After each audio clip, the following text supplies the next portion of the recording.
इतनी अच्छी सरकारी नौकरी में रहने के बाद में आप राजनीति में ही आ ही गए हैं लगभग, तो काफ़ी लंबे समय तक आप कर्मचारी संघ के लीडर के रूप में काम भी किए हैं, अध्यक्ष भी रहे हैं, तो बीजेपी की सरकार में भी थे और कांग्रेस की सरकार में भी थे, तो कैसा अनुभव रहा दोनों अगर तुलनात्मक करें तो? जी, जनसेवा देखा जाए तो आपने उरांव समाज को काफ़ी अच्छा संगठन किया है सरगुजा संभाग में, तो अच्छा काम कर रहे थे सरकारी नौकरी में रहते हुए, तो किस टाइप से काम नहीं कर पाए जो राजनीति माना पड़ा आपको? देखिए बीजेपी में अभी तलाश ही है, तो प्रबल दावेदार के रूप में देख रही है बीजेपी, तो इसमें क्या कहना आपका? जी, मैं आपको कहना छत्तीसगढ़ बीजेपी प्रदेश अध्यक्ष और प्रदेश प्रभारी के समक्ष उमेश प्रधान जी सरकारी नौकरी को छोड़ के अपने 300 समर्थकों के साथ बीजेपी में सदस्यता ग्रहण की।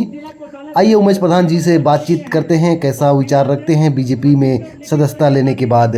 सो फ्रेंड्स, इस वक्त हूँ मैं उमेश प्रधान जी के पास और अभी अभी बीजेपी ज्वाइन किए हैं सरकारी नौकरी छोड़ के। इनसे जानेंगे इनके क्या मंशा है, क्या उद्देश्य है, क्या इनकी कहानी है, सब जानेंगे आज। उमेश जी, स्वागत है आपका हमारे चैनल में। जी, सभी को जो प्रणाम मेरा, और बहुत बहुत धन्यवाद आपका सरोज भाई कि आप जो है कि अपना कीमती समय निकाल करके मुझसे जो है आज वार्तालाप के लिए उपस्थित, बहुत बहुत धन्यवाद। जी हमारे मन में काफ़ी सारे सवाल हैं, जनता के मन में भी काफ़ी सारे सवाल हैं कि इतनी अच्छी सरकारी नौकरी में रहने के बाद में आप राजनीति में ही आ ही गए हैं लगभग, तो कुछ सवाल हैं मेरे। तो पहले तो अपने बारे में बताइए आप डिटेल में थोड़ा। जी, मेरा नाम है उमेश राम प्रधान और मेरे पिताजी का नाम है स्वर्गीय श्री बी आर प्रधान, और मैं ग्राम सन्ना तहसील बगीचा का मूल निवासी हूँ, और मैं जशपुर कलेक्ट्रेट में 7 साल सहायक स्टेनो के पद पर कार्यरत था और 11 साल कलेक्टर ग्रेडर पद पर कार्यरत था, और मैं लिपिक वर्ग कर्मचारी संघ का जिलाध्यक्ष भी रहा, और उरांव अधिकारी कर्मचारी संगठन का भी जिलाध्यक्ष रहा, और कर्मचारी अधिकारी फेडरेशन का भी उप जिला संयोजक के रूप में मैंने कार्य किया है। जी जी, सरकारी नौकरी में काफ़ी लंबा अनुभव है मतलब आपका। अचानक राजनीति में आने का प्लान कैसे बनाए आप? मैंने तो कभी सोचा नहीं था कि मैं राजनीति में आऊँ।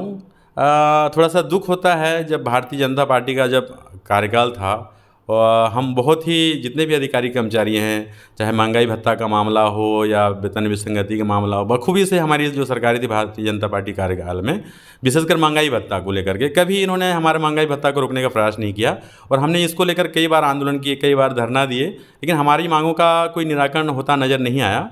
और इसके साथ ही जो सामाजिक प्राणी होने के नाते मैं अवकाश के दिनों में अपने समाज को एकजुट करने का प्रयास कर रहा था, जिसके कारण हमारे कुछ जनप्रतिनिधि हैं विरोधी पक्ष के, वो उन्होंने हमें टारगेट करना प्रारंभ कर दिया, और इससे मैं प्रताड़ित होकर के जो है मुझे 24 तारीख को हमने BRS लेकर के 25 तारीख को हम प्रबल प्रताप सिंह जुदे की अगुवाई में और हमारे जो प्रदेश अध्यक्ष हैं अरुण साहू जी के समक्ष और गोमती साय के समक्ष हमने अपना भारतीय जनता पार्टी का पद ग्रहण किया है। कार्यकर्ता काफ़ी लंबे समय तक आप कर्मचारी संघ के लीडर के रूप में काम भी किए हैं, अध्यक्ष भी रहे हैं, तो बीजेपी की सरकार में भी थे और कांग्रेस की सरकार में भी थे, तो कैसा अनुभव रहा दोनों अगर तुलनात्मक करें तो? जी, अब आप सही मेन पॉइंट में उतर गए हैं। तो इससे पहले मैं थोड़ा सा, जो आप जशपुर ज़िले को हम लोग जुदेव नगरी के रूप से जानते हैं। जुदेव नगरी एक ऐसा विख्यात नगरी है जशपुर, जो आप अगर जशपुर में जय जुदेव करके आप कहीं बाहर जाते हैं, बिलासपुर जाते हैं, जबलपुर जाते हैं, भोपाल जाते हैं, अगर हम बोले जशपुर से आए तो बोले अरे यार जशपुर में जुदेव साहब को जानते हो? बोले हाँ जुदेव साहब, अरे तो इतना नाम होता है। तो जुदेव नगरी का जो सम्मान है पूरे भारत देश में, इसके लिए मैं आज हमारे जो कुमार दिलीप सिंह जुदेव को नमन करना चाहता हूँ कि जो उन्होंने हमको प्रेरणा दी, और उनका किसी के प्रति किसी प्रकार भेदभाव नहीं हुआ करता था। और मैंने पैलेस में रह करके हमने प्रारंभिक शिक्षा ग्रहण किया। उन्होंने कहा कि सत्य की राह में ज़रूर कठिनाई आ सकती है, लेकिन सत्य का विजय जरूर होता है, और हम उसी राह पर भी आज हम इस रास्ते को हम अग्रसर हैं आगे की ओर। और रही बात आपका भारतीय जनता पार्टी कार्यकाल और कांग्रेस पार्टी कार्यकाल में, मैं आपको बता दूं, मैं लगभग 15-16 कलेक्टरों के साथ रीडर के रूप में कार्य किया है। पहले के जो कलेक्टर हुआ करते थे, जैसे मैं आपको संक्षिप्त में बता दूं कि हमारे के सुरेंद्र कुमार जायसवाल कलेक्टर साहब थे, मैं उनके पीरियड में था, रीडर था। तो हमारे गांव के लोग आते थे, बहुत गरीब तबके के लोग आते थे, कम पढ़े लिखे लोग आते थे, उनके पैरों में चप्पल हुआ नहीं करता था, ठंड में ठुठरते हुए आते थे, कई लोग अपनी ज़मीन को गिरवी करके आते थे। तो हमारे कलेक्टर साहब कहना था कि उमेश, एक जो होता है सेवा भाव होता है, आप अगर आपके न्यायालय में कोई व्यक्ति आता है तो पहले आप उससे हाल चाल पूछो कि आप चाय पानी पिए हो कि नहीं, नाश्ता किए हो कि नहीं, अगर कपड़ा नहीं पहना है तो थोड़ा सा कपड़ा खरीद दो, या फिर भोजन नहीं किया है तो उसको भोजन करा दो। तो मैं उनसे सीखा कि हमको जनसेवा कैसे करना है। उसके बाद जब उनके हाल चाल पूछने के बाद हम उसके प्रकरण के बारे में बात करते थे, और हम बहुत ही गंभीरता से हमारे जायसवाल साहब कलेक्टर साहब उसका निराकरण करते थे। वो बहुत बड़ा उपलब्धि है कलेक्टर साहब का, मैं उनको गुरु मानता हूँ जायसवाल साहब को। ऐसे ही हमारे जो कलेक्टर रहे हैं हिमशिखर गुप्ता सर थे, और हमारे डॉक्टर प्रियंका शुक्ला मैडम थी, और हमारे नीलेश कुमार क्षीरसागर साहब थे, हमारे डी सिंह साहब थे। मतलब इतने अच्छे सज्जन थे उस समय हमारे भारतीय जनता पार्टी कार्यकाल में कि आम जनता का किसी प्रकार का परेशानी नहीं होता था। चाहे RBC 6000 का मामला हो, पानी में डूब के मृत्यु हो गया है, या भूमि का मुआवजा का मामला, त्वरित निराकरण करते थे। कहीं किसी प्रकार का उस समय भ्रष्टाचार की स्थिति देखने को नहीं मिलती थी। उसमें मुख्य सचिव थे अजय सिंह साहब थे, और इतना कड़ा प्रशासन था भारतीय जनता पार्टी कार्यकाल में जब हमारे रमन सिंह मुख्यमंत्री हुआ करते थे, कि अगर पूरे अधिकारी कर्मचारी एक अनुशासित टाइप से सरकारी कार्यों का निष्पादन करते थे। लेकिन वर्तमान स्थिति में देखिए, कांग्रेस सरकार के आने के बाद जिस तरीके से लोग प्रताड़ित हो रहे हैं, आप देखिएगा, अगर गांव के लोगों का छोटा सा फौती नामांतरण का मामला है ना, आप विवादित है, उसके लिए मतलब कोर्ट कचहरी का चक्कर लगाते रहते हैं, कई बार जाते हैं। और आपका कोई बंटवारा का मामला हो, कोई सीमांकन का मामला हो, लोग भटकते रहते हैं। मुआवजा राशि को पानी में डूब के मर गया है, उसके लिए आप सालों साल चक्कर लगा रहे हैं। तो इतना जनता त्रस्त है इनके भ्रष्टाचार से कि मजबूरन मेरे को जो है अब जनसेवा के नाते जो है मुझे इस लाइन में आना पड़ा। जी जनसेवा देखा जाए तो आपने उरांव समाज को काफ़ी अच्छा संगठन किया है सरगुजा संभाग में, तो अच्छा काम कर रहे थे सरकारी नौकरी में रहते हुए, तो किस टाइप से काम नहीं कर पाए जो राजनीति माना पड़ा आपको? देखिए सर, एक सामाजिक प्राणी होने के नाते, चाहे वो मुख्य सचिव हो, या मुख्यमंत्री हो, या प्रधानमंत्री हो, या राष्ट्रपति हो, अपने समाज के साथ उठना बैठना होता है, उनके सुख दुख में साथ देना होता है, और अपने समाज को बचाने के लिए हर व्यक्ति हर संभव प्रयास करता है। मैं 2019 से हमारे उरांव समाज का संगठन काम हमने प्रारंभ किया। हमने देखा कि हमारा समाज भटक गया। मेरे को तो पहले लगता था कि भी हमारे समाज का भी सामाजिक संगठन बना होगा, लेकिन जब मैं गहराई में जाकर के देखा कि हमारे समाज के लोग कुछ पढ़ा, कुछ सरना, कोई यदि धर्म, कोई चाला, है ना, ऐसा करके कई गुटों में बटे हुए थे। तो समाज क्या है, जाति रजिस्ट्रेशन था नहीं ना पहले? नहीं, रजिस्ट्रेशन भी नहीं था, उरांव समाज पंजीयन भी था। हाँ, इतना हास्यास्पद है। और जब मैं आया तो मैं बोला, एक धर्म तो एक आस्था होता है, समाज जाति से बनता है। सीधा सीधा है, कोरवा है तो कोरवा समाज है, उरांव है तो उरांव समाज है, कंवर है तो कंवर समाज है।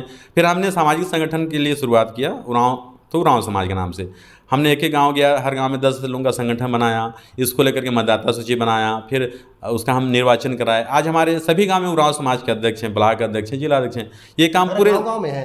हाँ, हर गाँव में लगभग 300 गाँव, जसपुर जिले के हर 300 गाँव में 10 लोगों का संगठन है ना। वही पूरे काम में सरगुजा, मनेंद्रगढ़, कोरिया, लखनपुर, बलरामपुर में लगभग सरगुजा संभाग के सभी क्षेत्रों में भ्रमण कर चुका हूँ। और ये मैं अवकाश के दिनों में करता था, मैं बाकी कालीन समय में अपना कर्तव्यों का निर्वहन में निष्ठापूर्वक करता था। और आज स्थिति देखिए कितना मजबूत समाज हो गया है। मुझे बहुत दुख लगता है कि विनय भगत भी हमारे उरांव समाज से ही हैं, लेकिन जब सामाजिक संगठन के माध्यम से जो लाभ मिलना चाहिए था उरांव समाज को, इन्होंने दरकिनार करके रखा है। आप भी रहे होंगे जब 2022 में मुख्यमंत्री जी का भेंट मुलाकात कार्यक्रम हुआ था आपका रिसोर्ट में, सरना रिसोर्ट में, तो सबसे ज़्यादा जनसंख्या हमारे उरांव लोगों की थी। पूरे जिले के उरांव के पदाधिकारी लोग आए हुए थे, गांव के अध्यक्ष आए थे, ब्लॉक अध्यक्ष आए थे, जिला अध्यक्ष आए थे। इसमें कोई राजनीतिक दल का नहीं था, सभी दल के लोग थे यहाँ। समाज में तो हर कोई एकजुट हो जाता है। सबसे प्रमुखता से हमने अपने समाज की मांगे रखी कि हमको उरांव समाज का एक सामाजिक भवन चाहिए। आपको पता होगा कि जब कोई भी सांस्कृतिक कार्यक्रम होता है, या कोई मंत्री विजिट होता है, रणजीता स्टेडियम कार्यक्रम होता है, हमारे गांव के लोग आते हैं जशपुर में, और उनको सांस्कृतिक कार्यक्रम के लिए आगे रखा जाता है, स्वागत कार्यक्रम के लिए। तो हमारे कई ऐसी महिलाएं होती हैं जो दूर दराज गाँव से आते हैं, इला हो गया, किलकिला हो गया, बुरजूडी हो गए, फरसाबार हो गए, बनगांव हो गए, इधर से लोग आते हैं। और इतने लोग, हमारे जो महिलाएं होती हैं, उनको वहाँ एक फ्रेश होने के लिए जगह नहीं रहता है, तैयार होने के लिए जगह नहीं रहता है, मतलब गाय बैल टाइप से आपका पिकअप में लोड करके लाते हैं। इसको देखते हुए हमने रणजीता स्टेडियम के बाजू में हमने एक सामाजिक भवन के लिए ज़मीन की मांग रखी थी। 7500 स्क्वायर फीट कलेक्टर को अधिकार है भूमि आवंटन का। उसमें हमने कई बार विधायक महोदय से मिले, हम लोग पूरे समाज के लोग गए थे विनय भगत के यहाँ, कलेक्टर साहब से निवेदन किए, कई बार किए हम लोग, है ना। अभी आपका 19 फरवरी का जो कार्यक्रम था, उरांव एकता महासम्मेलन कार्यक्रम, जिसमें सभी भारतीय जनता पार्टी, कांग्रेस पार्टी, आम आदमी पार्टी, बहुजन समाज, जितने भी हमारे समाज के लोग थे, सब उपस्थित हो गए। हमने ज्ञापन भी दिया, निवेदन भी किया। विनय भगत को भी हमने कार्यक्रम में आमंत्रित किया था, लेकिन उन्होंने एक सिरे से खारिज कर दिया, जिसको लेकर हमारे पूरे समाज आक्रोशित हैं। और हमने इसको लेकर के कलेक्टर साहब से कई बार निवेदन किया हमने। तो निश्चित तौर पे उरांव समाज के हित के लिए आपके वर्तमान विधायक विनय भगत के द्वारा कार्य नहीं किया जा रहा है, और इससे पूरे उरांव समाज में आक्रोश व्याप्त है। और हमने माननीय उच्च न्यायालय में इस बात को रखी थी, और अगर अभी आगे भी बात चल रही है, अगर चुनाव से पहले अगर जमीन हमको आवंटित नहीं की जाती है रणजीता स्टेडियम के सामने, तो हमारे पूरे उरांव समाज के दल बल के साथ हम विधायक निवास का घेराव करेंगे। अभी अभी कुछ हम लोग अभी रणनीति तैयार हो रहा है, और चूंकि मैं कुछ दिन बाद आचार संहिता लग जाएगा ना। आचार संहिता से पहले का कार्यक्रम चल रहा है। अभी हम हमारे समाज के सभी मुखियाओं हैं, हम उनका बैठक रखें और इस संबंध में शीघ्र ही निर्णय लेंगे। और अभी तो भारतीय जनता पार्टी एक अच्छी पार्टी है, ये तो किसी के साथ भेदभाव करता नहीं है, और हम उसके साथ जुड़ गए हैं, तो हम शायद पार्टी के थ्रू भी हम समाज को आगे बढ़ाने के भरपूर प्रयास करेंगे। मतलब बीजेपी में रह के समाज के लिए अच्छा काम कर सकते हैं मतलब। बिल्कुल कर सकते हैं, क्योंकि भारतीय जनता पार्टी सबका साथ सबका विकास है, मोदी जी का।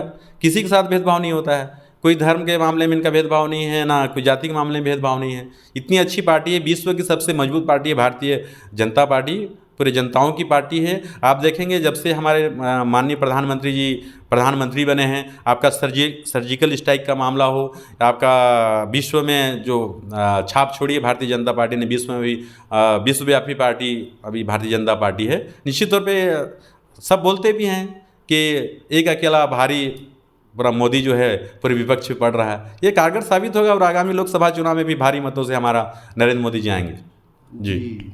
अभी वर्तमान में विधायक है हमारे विनय भगत जी, और बीजेपी में अभी तलाश ही है, तो प्रबल दावेदार के रूप में देख रही है बीजेपी, तो इसमें क्या कहना आपका? जी, मैं आपको कहना चाहूँगा सर, हमारे माननीय विधायक महोदय कहते हैं कि मैं दिल्ली से पढ़ा लिखा हूँ, है ना, एमएलए का फुल फॉर्म नहीं आता है। अरे भाई, मेरा कहना है कि एक आपको पता होगा, हमारे अब्दुल कलाम जो राष्ट्रपति थे, ये क्या कहाँ के रहने वाले थे? ये हमारे रामेश्वरम डिस्ट्रिक्ट के गांव के निवासी थे, और ये अखबार बेचते थे। ये अखबार बेचने वाला गांव में रहने वाला व्यक्ति जो है आज पढ़ लिख कर के राष्ट्रपति बन जाता है, तो ये तो दिल्ली में पढ़े थे और राष्ट्रपति से बड़े पदों में आना चाहिए, इनको विधायक क्यों बने भाई?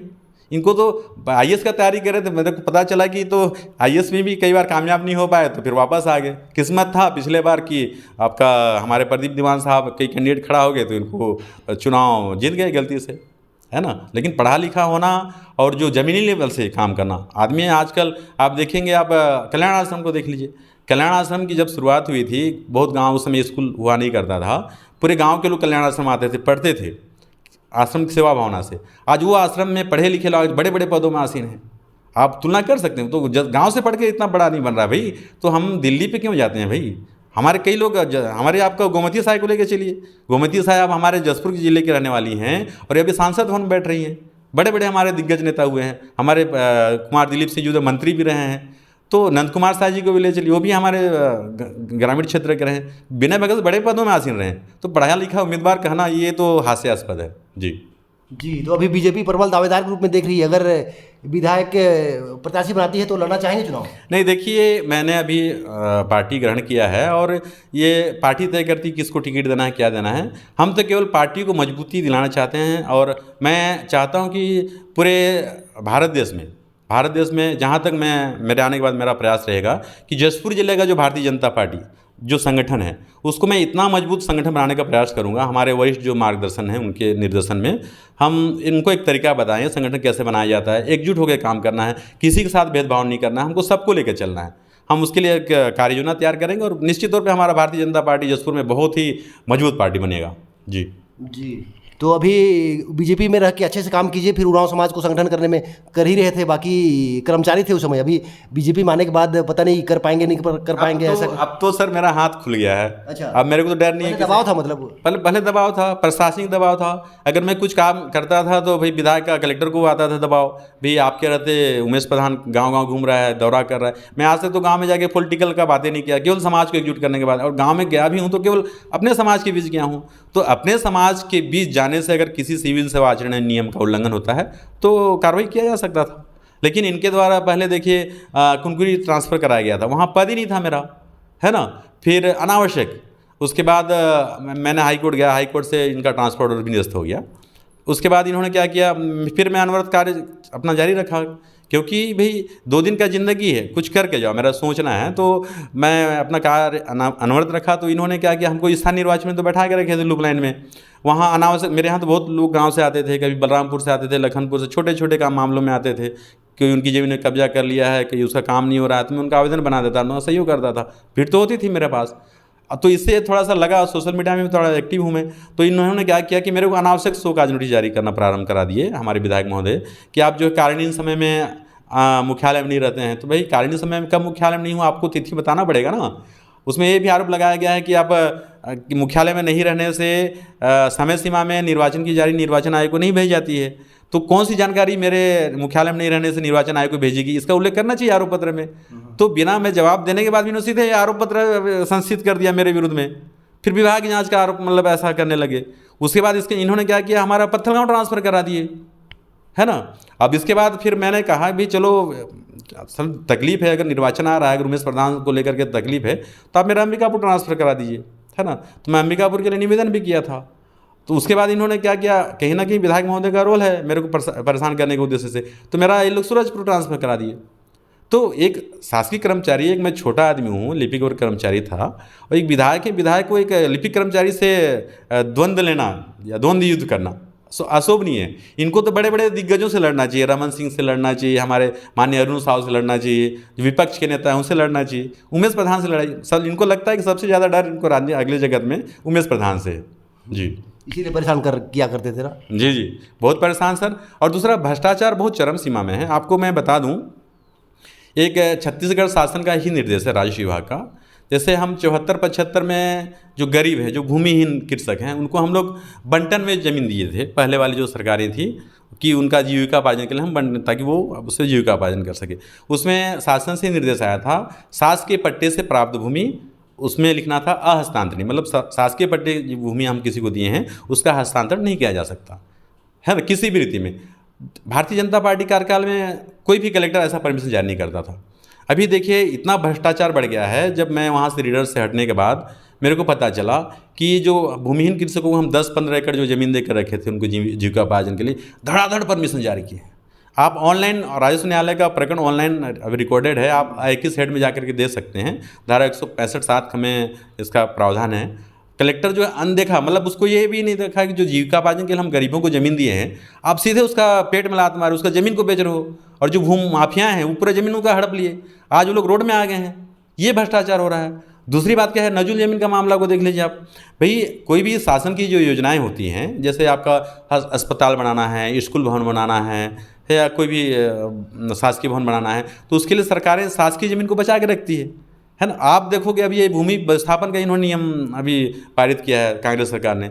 जितने भी नजुल क्षेत्र की जो शासकीय भूमि है उसको इन्होंने मतलब जो क्या बोलते हैं, जो धन संपत्ति है, जो संपन्न व्यक्ति हैं, उनको इन्होंने बिक्री करने का इन्होंने आदेश जारी कर दिया है। मतलब बाजार मूल्य का 152% दे करके आप सरकारी ज़मीन को खरीद सकते हो। मतलब सोच सकते हो, मतलब कल हमको हॉस्पिटल खोलना है तो कहाँ से ज़मीन मिलेगा आपको? ये तो पूरी ज़मीनें जो सरकार को आपको जो धन संपन्न व्यक्ति को इन्होंने बेच दिया है। दूसरी बात, इनके द्वारा नीलामी कराया जा रहा है, सरकारी ज़मीन का नीलामी कराया जा रहा है। मतलब इतना सरकार जो है, कभी आप ऐसा जन विरोधी सरकार मैंने आज तक कभी देखा नहीं कि सरकारी ज़मीन का उपयोग हम शासकीय उपयोग के लिए कर सकते थे, शासकीय प्रयोजन के लिए कर सकते थे। उन्होंने पूरी ज़मीनें बेच दी रही हैं पैसा लेकर के। और देखिए कल के दिन अगर आपकी पूरी ज़मीनें बीत जाएंगी, शासकीय ज़मीनें, तो ज़मीन कहाँ से लेंगे? आपको अगर कहीं NH बनाना है, आपको हाउसिंग बोर्ड का भवन बनाना है, कोई स्कूल बनाना है, तो ये क्या करेंगे, आपके आदिवासियों का ज़मीन को अधिग्रहण करेंगे या गाँव में रहने वाले लोगों का ज़मीन का अधिग्रहण करेंगे, है ना। मतलब कुल मिला के पेट मारना है तो गरीबों के लात में पेट मारना है, आदिवासियों के लात में पेट मारना है। तो ऐसा भ्रष्ट सरकार मैंने कभी देखा नहीं। और ये बोलते हैं हमारे विनय भगत जी कि हम बहुत बड़ा बड़ा पुल बना दिए, है ना, हम लोग क्या बोलते हैं, साले करा पुल बना दिए, इधर उधर बना। आप बीजेपी कार्यकाल में देखिए सर, अभी पूरे विश्व में राष्ट्रीय राजमार्ग हमारे प्रधानमंत्री के नेतृत्व में अभी लंबा चौड़ा सड़क चारों तरफ फैला हुआ है। विनय भगत जी रायपुर में जाते होंगे तो हमारे राष्ट्रीय राजमार्ग से, जैसे आप गमरिया जाएंगे ना, रायपुर तक आप जाएंगे तो राष्ट्रीय राजमार्ग दिखाई देगा। आप उधर संबलपुर तक देख के जाइए, पूरा राष्ट्रीय राजमार्ग पूरा फैला हुआ है। हर जगह आप देखिएगा PMGSY की सड़कें बनी हुई। प्रधानमंत्री योजना का सड़क है ना भाई, आप उसका भूमि पूजन हम करा रहे करके आप वो प्रधानमंत्री ग्राम सड़क योजना के लिए भूमि पूजन के लिए आप पहुँच जाते हो। मतलब ये स्थिति हो गया भाई। मतलब एक तरफ गरीबों के लात में पेट मारो और गरीबों को बेवकूफ़ बनाओ और साड़ी बांटो और पैसा बांटो और राज करो। ये कोई तरीका है? अगर आपको जनहित के लिए काम करना है, गांव में जो पढ़े लिखे लोग हैं उनको रोजगार दिलाओ। अभी आप बोलोगे जो योजनाएं हैं, जैसे उद्योग विभाग बहुत सारी योजना है, कृषि विभाग बहुत सारी योजना है। अगर आपको राइस मिल खोलना है, ईटा भट्टा खोलना है, तो अब हम जाएंगे वहाँ उद्योग विभाग में तो पहले डायवर्सन मांगेगा। अगर हमारा कोई बंदा जाएगा डायवर्सन कराने के लिए SDM ऑफिस में, तो डायवर्सन से पहले रिश्वत मांगेगा, जो भी बिना पैसे काम होगा नहीं। तो हमारा जब जो योजना है शासन का, जब आपका जमीन का डायवर्सन ही नहीं होगा तो उद्योग विभाग की योजना है उसको कैसे लाभ मिलेगा उसको भाई? तो पूरा ये ढकोसला है। और मतलब ये लोग पूरा भ्रष्टाचार इतना फैला के रखे हैं कि आप इसकी जितनी भी कल्पना करें कम है जी। तो ऐसे सरकार को निश्चित रूप से हमको उखाड़ के फेंकना है। धन्यवाद जी। और जसपुर वासी के लिए कुछ विशेष संदेश जी, मैं सभी जसपुर के लोगों से निवेदन करना चाहूँगा, बल्कि पूरे भारत के लोगों से निवेदन करना चाहूँगा कि ये भारतीय जनता पार्टी जो है सबके हित की रक्षा के लिए बनी हुई है। और जिस तरीके से प्रधानमंत्री जी का पूरे विश्व में नाम चल रहा है और विश्व के पटल पे जिन्होंने नाम छोड़ी है, निश्चित तौर पे जितने भी विपक्ष के नेता हैं, कई दलों के एकजुट होकर के इनके विरुद्ध जो इन्होंने आगाज करने का प्रयास किया है, वो पूर्णतः निराधार और विफल है। क्योंकि देखिए, नोटबंदी का कार्यक्रम हुआ, नोटबंदी जो रसूखदार थे उनका नोटबंदी हुआ, ये लोग जो भ्रष्टाचार करके जो पैसा संचित करके घर में रखते थे उस पर रोक लगाने का काम हमारे प्रधानमंत्री ने किया है। निश्चित तौर पे जो भ्रष्टाचार के पैसे से जो अपना वो करते थे, धन संग्रह करते थे, उस पर लगाम लगा है, तो विरोध तो करेंगे ही ना प्रधानमंत्री महोदय का। ठीक है, तो निश्चित रूप से हमारा भारतीय जनता पार्टी बहुत ही सजग पार्टी है, अनुशासित पार्टी है। और एक दिन मेरे को लगता है कि पूरे विश्व में मतलब भारतीय जनता पार्टी का एक अलग छाप होगा। भारत में भी सभी स्टेट में भारतीय जनता पार्टी का अभी आगामी चुनाव विधानसभा निर्वाचन में भी हमारा भारतीय जनता पार्टी भारी बहुमत से विजय होगी। जी। और ये यूसीसी को किस नज़र से देखते हैं आप? यूसीसी के संबंध में हमारे प्रधानमंत्री ने संवेदना व्यक्त किया है ना। इसमें आदिवासियों को ज़्यादा नुकसान है बता रहे थे, इसमें क्या किस टाइप से चाहिए आप? नहीं, सभी पक्षों को और भारतीय जनता पार्टी के शासन में सभी पक्षों को पक्ष रखने का अवसर मिल रहा है। और निश्चित तौर पे आदिवासियों का जो है हमारा रूढ़ी प्रथा, रीति रिवाज, परंपरा है, वो आदिवासियों के लिए एक पृथक से प्रावधान रखा जाएगा, ऐसा मेरा मानना है। जी जी, मतलब आदिवासियों को ज़्यादा नुकसान नहीं होगा? नहीं, नुकसान नहीं होगा, संभव ही नहीं है। जब आप सोच सकते हैं भाई, प्रधानमंत्री इतने आदिवासी हितैषी सोच रखने वाले महामहिम हैं, जो महामहिम राष्ट्रपति महोदय आप है ना, द्रौपदी मुर्मू जी को जिन्होंने वो सर्वोच्च पद पे बैठाया, ऐसे प्रधानमंत्री से आप मतलब आदिवासी के विरोधी कार्य करेंगे, ऐसा तो कोई सोच ही नहीं सकता। तो हम पूरा हमारा आदिवासी समाज हमारे प्रधानमंत्री के साथ में है। लोगों में ऐसे कहना है कि अगर यूसीसी लागू हो जाएगा तो आरक्षण खत्म हो जाएगा धीरे से, आदिवासियों का सबको सामान्य कर देगा, इस टाइप से। कथनी और करनी में अंतर होता है सरोज भाई, है ना। कहना अलग है ना, जब होगा तब होगा। वैसे भी आज इतना सजग है पूरे आदिवासी भी समुदाय है, और जो भारतीय जनता पार्टी है आदिवासी के लिए विशेष रूप से कार्य कर रही है। तो ऐसा नहीं लगता कि हमारे आदिवासी के विरोध में किसी प्रकार की कार्रवाई होगी वर्तमान भारत सरकार के द्वारा। जी।